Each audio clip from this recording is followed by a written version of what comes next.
자, 오늘 노정기 장수산 하고요. 만세전은 전반적인 줄거리만 설명하고 넘어갈 거예요. 그래서 여러분이 장면을 읽어보시고 그리고 나서 질문을 할 거고 아까 얘기했듯이 복습 테스트는 여러분 과제로 8문제 풀어 오시면 제가 설명해 드릴 거고 요거는 올해 25 그 EBS 스톡 문제를 여러분 타이핑해 드린 겁니다.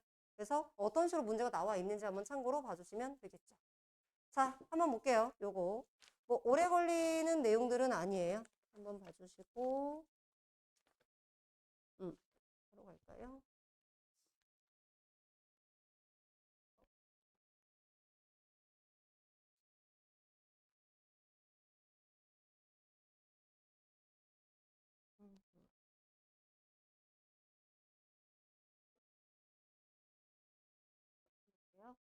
자, 요 작품은 여러분이 보기 전에 조금 이야기를 드리자면 정지용도 역시 일제강점기 작가예요.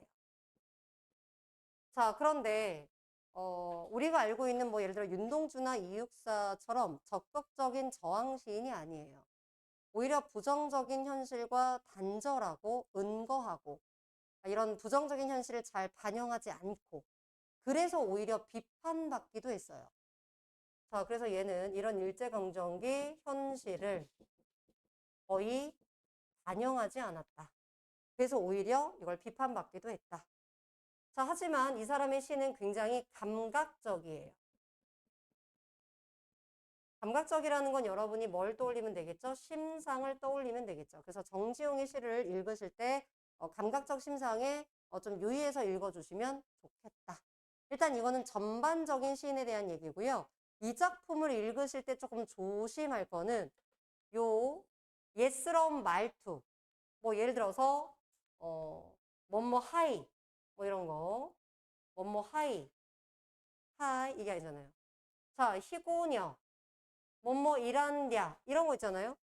뭐 죽는다 이런 거. 자, 지금 잘 쓰이지 않는 이러한 어떤 종결 어미에 여러분이 조금 유의해서 봐주셨으면 좋겠다. 요거. 자, 그 다음 이 내용은 앞부분은 장수산의 풍경에 대한 얘기고 뒷부분이 화자의 정서를 얘기하고 있습니다. 그래서 앞부분에서 장수산이 어떠한 성격을 갖고 있는지만 파악하시면 돼요. 자, 가볼게요. 자, 밑에 번호가 매겨져 있는 것들은 좀 더 부연 설명을 써드리긴 했습니다.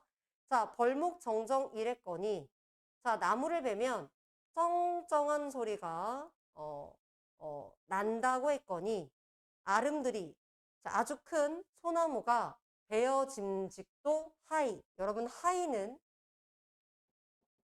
뭐뭐 할 것도 같구나 이렇게 해석을 해주세요.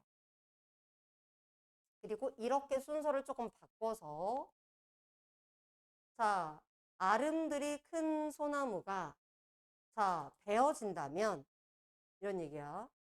자, 베어진다면 자, 그 쩡쩡한 소리가 자, 들릴 것도 같구나. 이런 얘기입니다.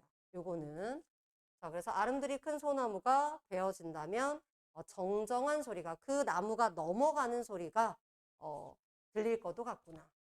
자, 골짜기가 울어서 그러니까 그 나무가 베어갈 때 그 쿵 하고 넘어가는 소리에 골짜기가 울려서 메아리 소리가 쩌르릉 하고 돌아올 것도 같구나. 까지 괜찮아요? 그러니까 이건 뭐냐 진짜 나무가 베어졌어 이런 거보다는 여기도 지금 여기 아래쪽이죠? 아래쪽도 써 있자면 이게 만약에 나무가 베어진다면이 전제가 되는 거예요. 자, 베어진다면 이런 얘기가 되겠죠.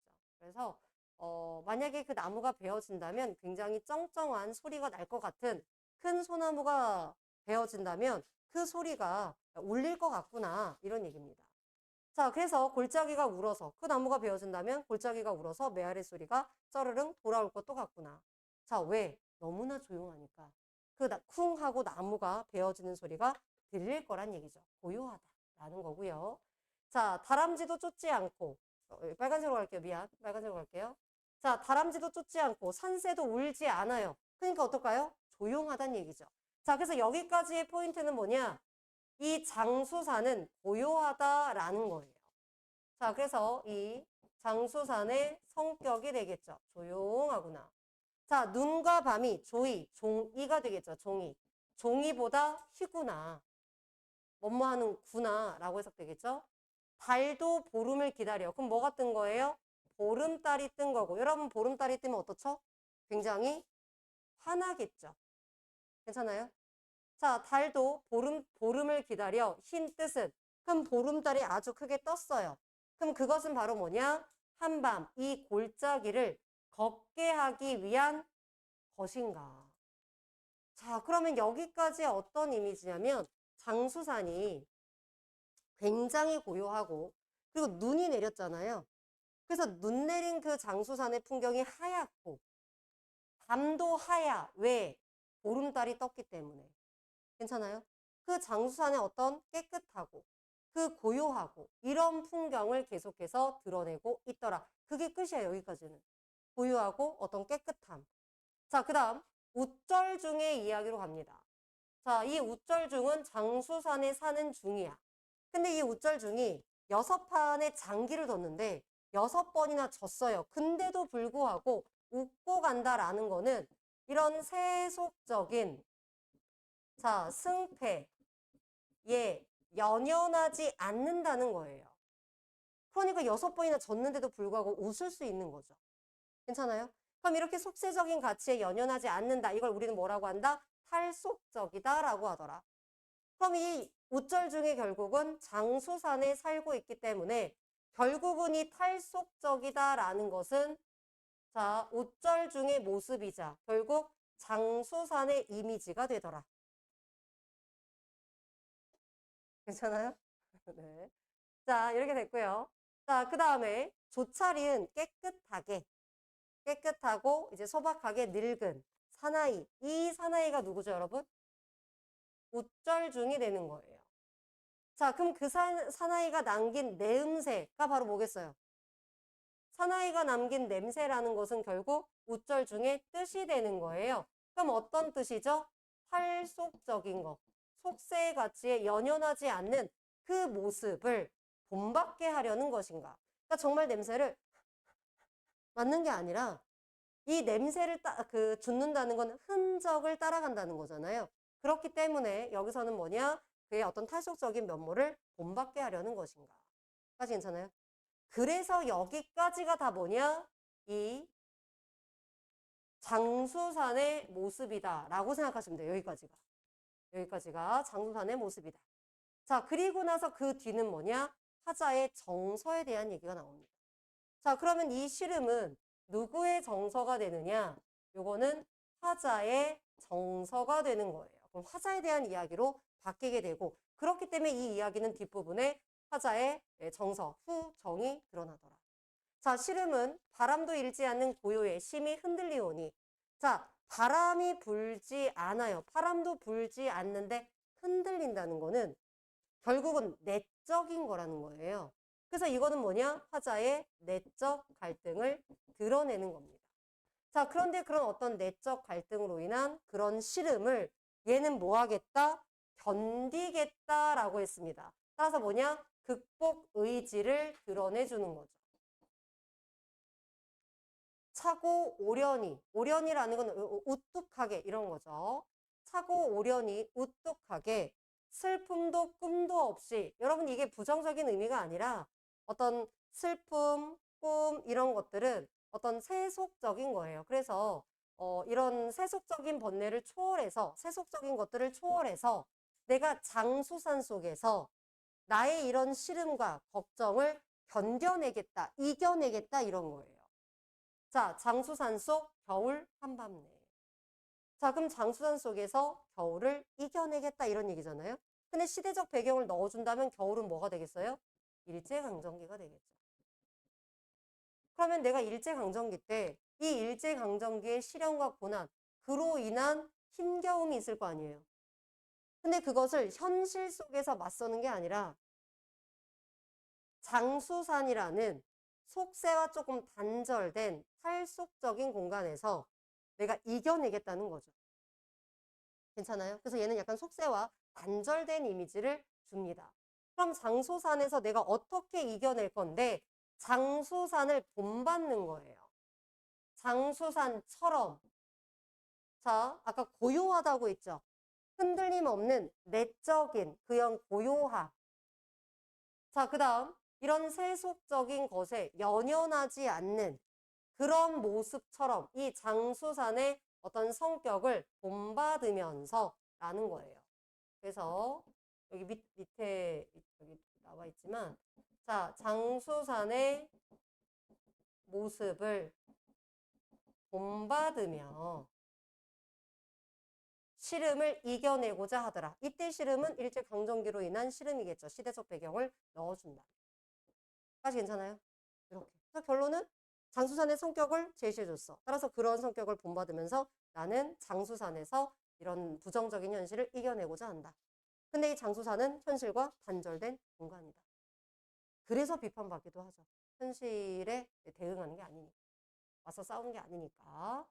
자, 그래서 여기 한번 보시면 자, 청각적, 아까 쩌르릉 이런 거 있었죠? 시각적, 아까 시구나 이런 거. 자, 고풍스러운 어휘, 예스러운 어휘, 고전적이고 우아한 느낌을 주고요. 선경후정이 되겠죠. 자, 나머지 여러분 해제는 읽어보시면 될 것 같고요. 화자의 지향점을 잘 보세요. 결국은 장수상과 우절 중의 성격을 여러분이 잘 파악하셔야 한다. 자, 그 다음에 예스러운 어휘는 그냥 모아서 정리해 드렸고 같은 말이에요. 의고적이다, 예스럽다. 자, 라는 것을 드러내주고 있더라. 자, 여기까지 혹시 질문 괜찮나요? 네. 자, 괜찮으시면 그 다음 장면으로 넘어갈게요. 자, 노정기를 갈 거고요. 자, 노정기도 마찬가지입니다. 얘가 일반적인 이육사의 작품과 좀 여러분 다른 느낌을 줍니다. 그래서 여러분이 한번 읽어보고 시작할 거고요. 비유적인 표현이 어렵기 때문에 자, 고민하지 마시고 그냥 쭉 읽어보시고 명시적인 것만 집중해 주세요. 까지 괜찮나요? 자, 그리고 숙제 좀 거둘게요. 숙제.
자, 같이 한번 볼까요?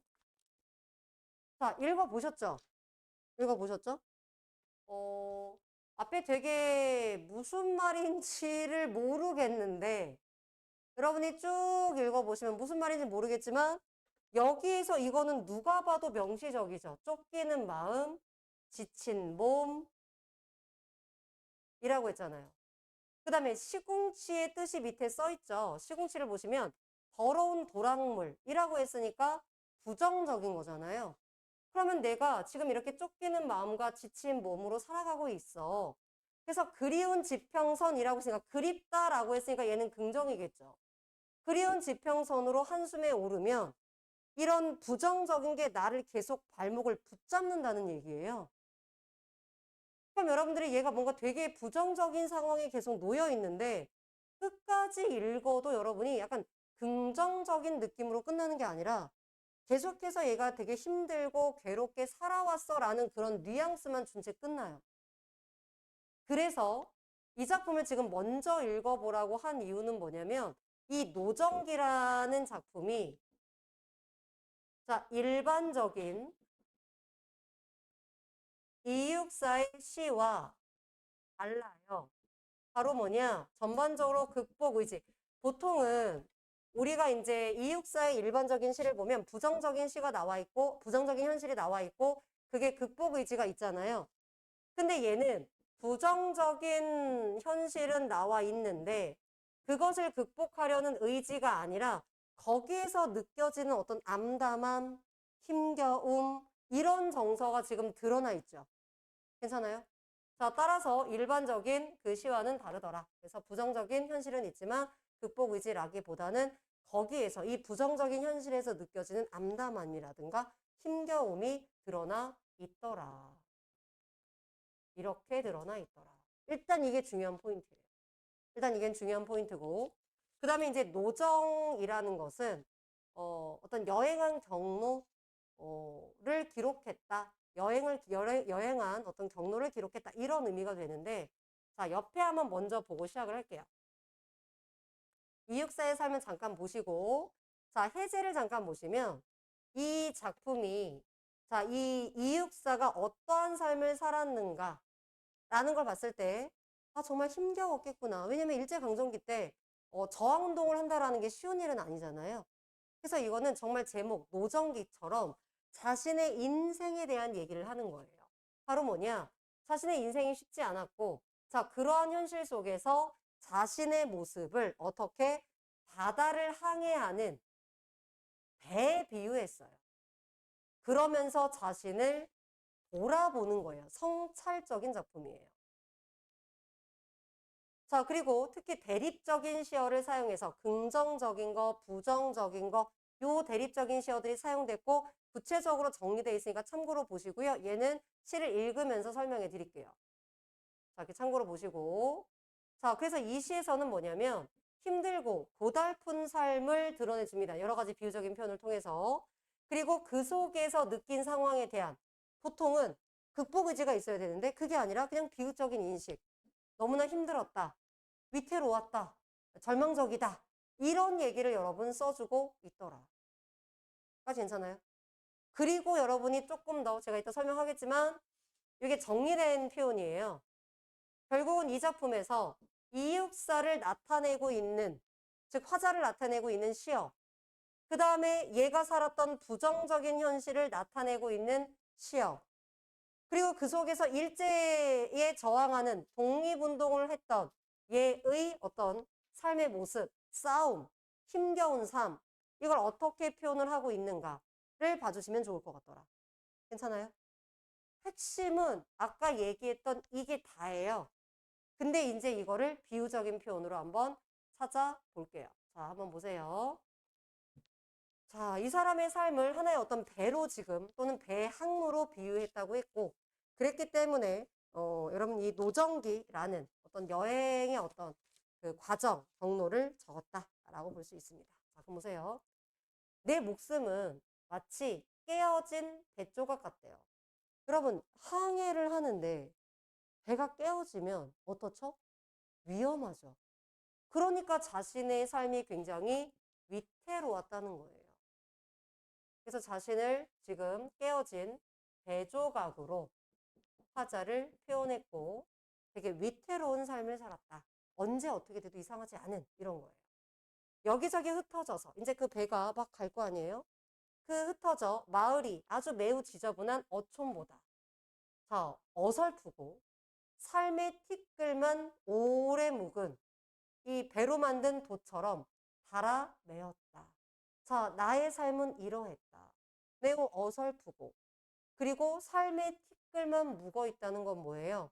티끌만 남은 거예요. 내가 이렇게 살아왔는데 결과적으로 남은 게 없어. 어떻게 보자면 여러분 보세요. 이육사는 죽을 때까지 저항을 보지 못했어요. 그렇죠? 그러니까 어떻게 보면 이제 좀 인간적인 면모인 거죠. 우리가 그동안 봤던 이육사의 어떤 많은 시들은 뭐냐면 너무나 부정적인 현실임에도 불구하고 얘는 심지어 죽기 전까지 독립을 보지 못했어. 그리고 40년대는 굉장히 3, 40년대는 아주 극도의 탄압이 있었거든요. 근데도 불구하고 독립이 될 거라고 끝까지 믿고 그렇게 죽었어요. 그게 우리가 알고 있는 일반적인 모습들인데 어떻게 보면 이제 인간적인 거죠. 내가 이렇게 독립운동을 위해서 계속 열심히 살아왔잖아요. 살아왔는데 그럼 뭐가 돼야 돼? 이제 이쯤 되면 독립이 돼야 되는데 그 결과가 있어 없어? 없잖아요. 그러니까 어떤 결과도 없이 어떤 이루어진 것도 없이 그렇게 오래 묵은 그런 어떤 그 도시 달린 배처럼 나는 살아왔다라는 거예요. 괜찮아요? 자신의 삶을 드러내주는 거죠. 이룬 게 없다. 남들은 기뻤다는 젊은 날이지만 밤마다 자 그럼 이때 밤이라는 건 결국 뭐겠어요? 얘가 처한 부정적인 현실, 일제강점기를 뜻하겠죠. 이육사니까 그냥 시대적 배경을 넣고 시작할게요. 자, 밤마다 내 꿈은 서해를 밀항하는 정크와 같이. 그럼 여러분 지금 밑에 정크라는 게 어휘풀이가 되어 있잖아요. 그럼 여기서 지금 보시면 배야, 배. 그쵸? 사람이나 배를 실어 나르는 배인데 그 배가 그냥 배가 아니라 밀항하는 배예요. 밀항이라는 건 몰래 지금 거의 도망갈 때 타는 거, 몰래 도망갈 때 하는 거잖아요. 그러면 내 삶은 뭐냐? 밀항하는 배와 같다라는 거예요. 그래서 끊임없이 쫓기며 살아왔던 자신의 삶이야. 남들은 되게 기쁘고 즐겁고 왜? 젊은 날 청춘이라고 하면 보통 놀잖아요.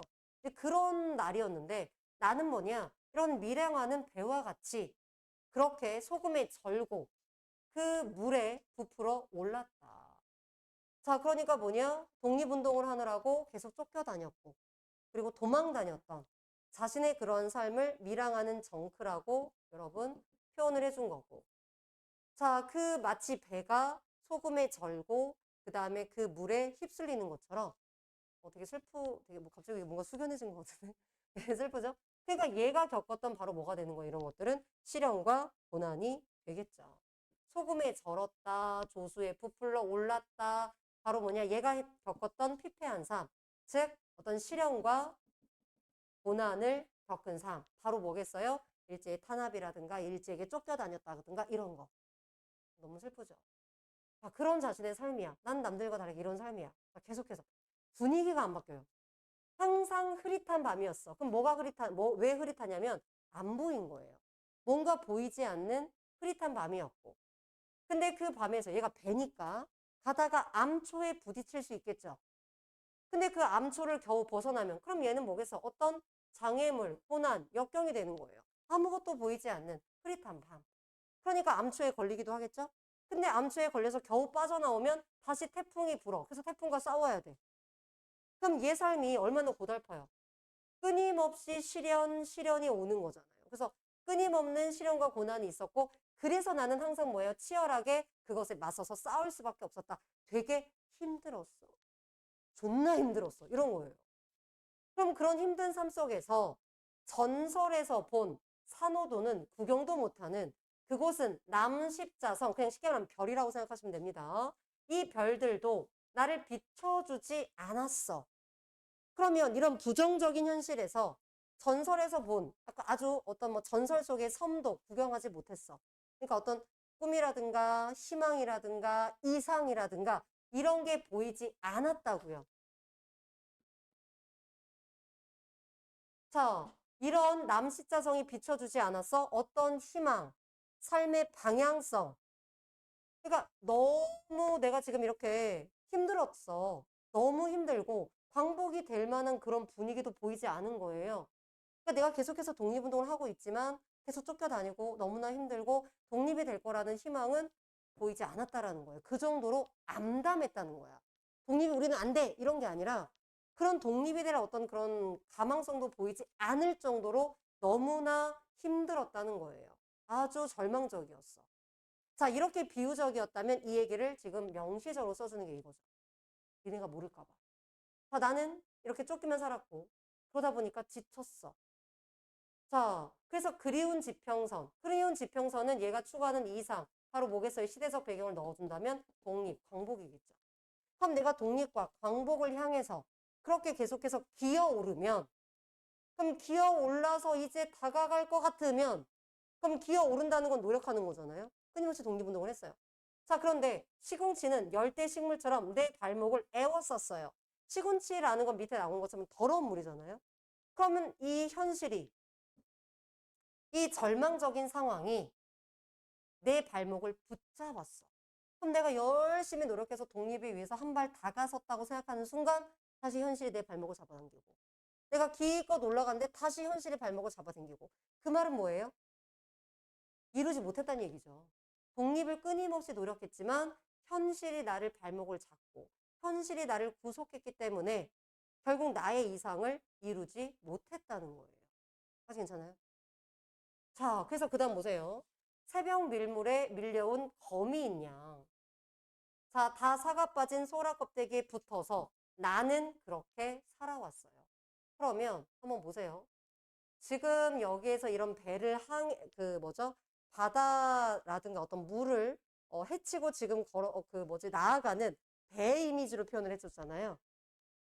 그 다음에 또 하나, 계속해서 물의 이미지가 나오는데, 자, 이런 부정적인 현실에서 벗어나지 못했어. 그 다음에 또 하나, 새벽 밀물에 밀려온. 그러니까 내 의지로 나아가는 게 아니라 내가 마치 물에 빠져서 새벽 밀물에 밀려오는 거미처럼 내 의지와 상관없이 이 물이 밀면 미는 대로 그렇게 살아왔어. 약간 수동적인 거죠. 자, 그리고 내 의지와 상관없이 이 다 사가 빠진 부정적인 거예요. 그러니까 막 이게 좋고 세고 이게 아니잖아요. 다 사가 빠진 이러한 소라 껍질, 이런 밀물에 의해서 자, 그 밀물에 밀려서 소라 껍질에 붙어서 나는 살아왔어요. 이게 위태로운 거죠. 자, 그래서 내가 어떻게 하지 못하고 이렇게 수동적으로 휘둘리면서 이런 부정적인 현실에서 쫓겨가며 나는 살아왔다. 자, 먼 항구의 노정에, 여러분 노정, 이게 결국은 제목이잖아요. 노정기니까 노정을 기록했다는 거잖아요. 그럼 먼 항구의 노정에서 흘러간 생활을 들여다보며 그러면 먼 항구의 노정이니까 얘가 만약에 배라면 어떤 항구에 도달하기까지 거쳐간 길인 거잖아요. 그 길을 돌아보면 이러하다는 거죠. 굉장히 힘들었고 내가 꿈꾸었던 곳에 도달하려고 하면 계속 방해를 받아서 도달하지 못하고 뭔가 이룬 것도 없고 라고 해서 이 상황에 대한 어떤 비극적인 인식을 들어주는 거죠. 상처뿐이었고 이룬 것이 없는 힘겨운 지난 날을 돌아보는 것에 대한 기록이다. 그게 도전입니다. 뭐 극복이지 이런 게 아니에요. 힘들어 나아지는 게 없어 이런 거죠. 어떻게 보면 약간 투덜투덜 하는 그런 느낌인 거죠. 자, 그래서 이렇게 자신을 되돌아보고 성찰하고 있더라. 자, 그러면서 비극적으로 인식하고 있더라. 괜찮아요? 이런 거. 자, 우리가 김영랑의 작품도 생각해 보세요. 원래 김영랑은 순수시를 쓴 사람인데 검은고라는 시에서는 그 사람이 약간 시적 경향과 달랐죠. 이 작품도 마찬가지고 우리가 알고 있는 이육사의 어떤 시적 경향과 조금 다른 뉘앙스를 띠고 있어요. 그러니까 같이 묶어서 여러분 보셔도 좋을 것 같다라는 얘기고, 자, 지금 요 얘기들을 한번 이렇게 정리해 드렸으니까 참고로 봐주시면 되고, 핵심은 그냥 이거예요.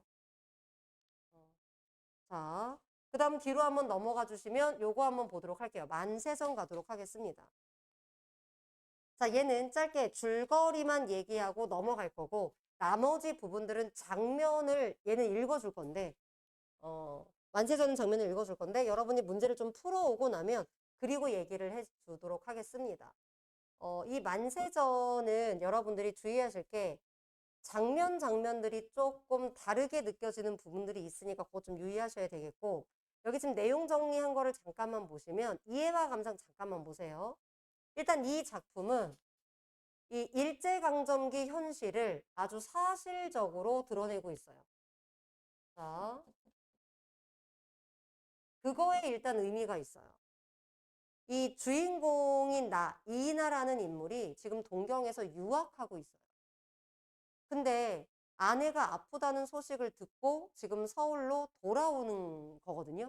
그 과정을 드러내는 여로형 구조예요.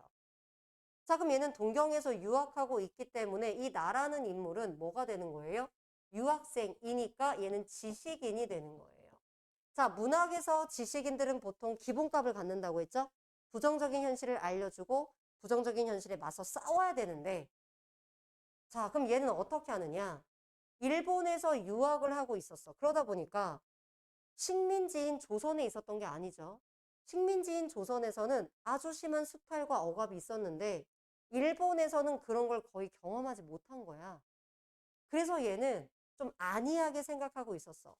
근데 얘가 이제 동경에서 아내가 위독하다고 하니까 조선으로 돌아오는 과정에서 자기가 검문도 당하고 왜냐면 유학생이니까 지식인이니까 얘가 독립운동을 할 수도 있잖아요.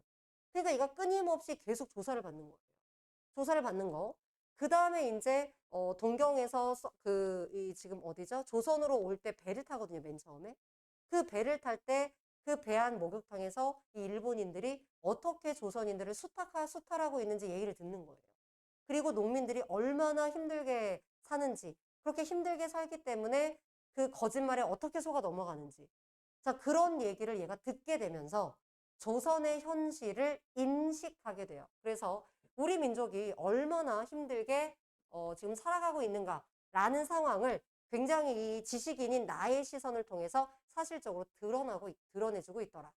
그럼 그 과정에서 일본이 우리나라를 수탈하니까 일본에 대한 비판이 있겠죠. 이게 원래 일제강점기 작품들이 가장 기본값이잖아요. 근데 얘는 특이하게 뭐도 있냐면 무지한 민중의 모습을 드러내줍니다. 그래서 이 무지한 민중의 모습에 연민을 느끼기도 하지만 동시에 분노하기도 해요. 그러니까 일제에 억압당하는 그런 모습을 통해서 연민을 느끼기도 하지만 동시에 뭐냐면 저렇게 무지하기 때문에 저렇게 억압당하고 수탈당하는 거지 라고 얘가 생각을 하면서 이 모순된 감정을 동시에 느낍니다. 이게 다른 작품들에는 없는 모습이거든요. 자, 그래서 이제 이 두 가지를 같이 느끼고 있더라. 자, 그럼 이걸 이제 알게 됐잖아요. 내가 모르고 있었는데 우리 민중의 어떤 현실을 알게 됐어. 그럼 일반적인 지식은 어떻게 돼? 싸우자잖아요.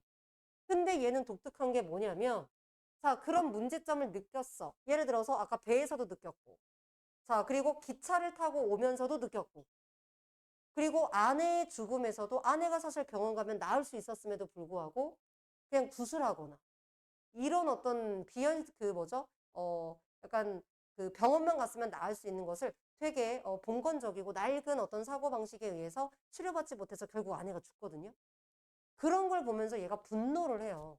그러면 그리고 행동으로 옮겨야 되는데 얘는 행동하지 않고 나약하고 무기력한 모습을 보여주고 있다는 거예요.